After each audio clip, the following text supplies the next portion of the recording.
In 2020, California threw out Scott Peterson's death sentence, but not his conviction. 2 decades after Laci Peterson vanished on Christmas Eve, new DNA appeals are back in court, testing evidence that didn't exist at trial.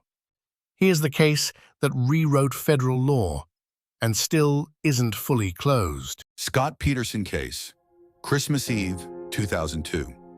A pregnant woman named Laci Peterson vanishes from her home in Modesto, California. Her husband, Scott, says he was out fishing that morning. 4 months later, her body, and the body of her unborn son, wash up on the shore of San Francisco Bay, just miles from where he claimed to be fishing. From the start, something felt off. Scott seemed strangely calm during interviews. He was even caught on camera smiling at his own wife's vigil. Then 1 month after Laci disappeared, a woman named Amber Frey came forward.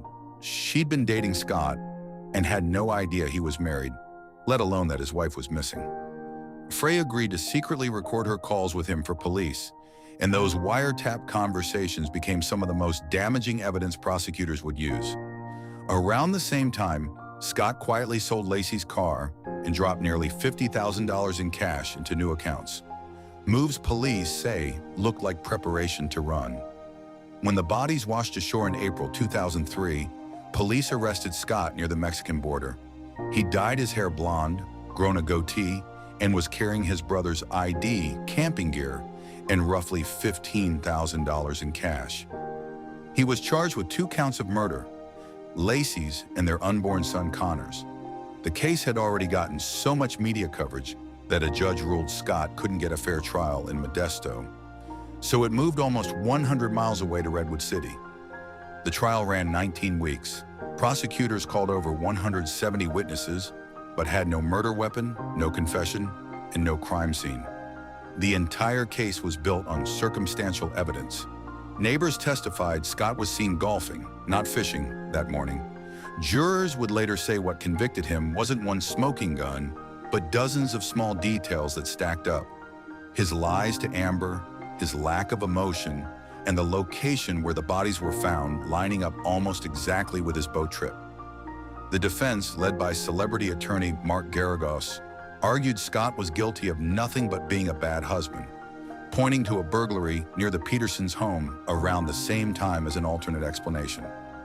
On November 12, 2004, nearly 2 years after Laci vanished, the jury found Scott Peterson guilty of first-degree murder for Laci and second-degree murder for Connor. A month later, they recommended the death penalty. The case directly led to a new federal law, the Unborn Victims of Violence Act, sometimes called Laci and Connor's Law, which recognizes a fetus as a separate victim in cases of violent crime. Scott Peterson's death sentence was overturned in 2020 over jury selection issues. Though his conviction stood, he's now serving life without parole. He still maintains his innocence, and new appeals continue to this day, including efforts using DNA testing that weren't available at the time of trial. 2 decades later, it remains one of the most watched circumstantial murder cases in American history. This case changed the law. The Unborn Victims of Violence Act now recognizes a fetus as a separate victim in violent crimes nationwide. But it's not settled.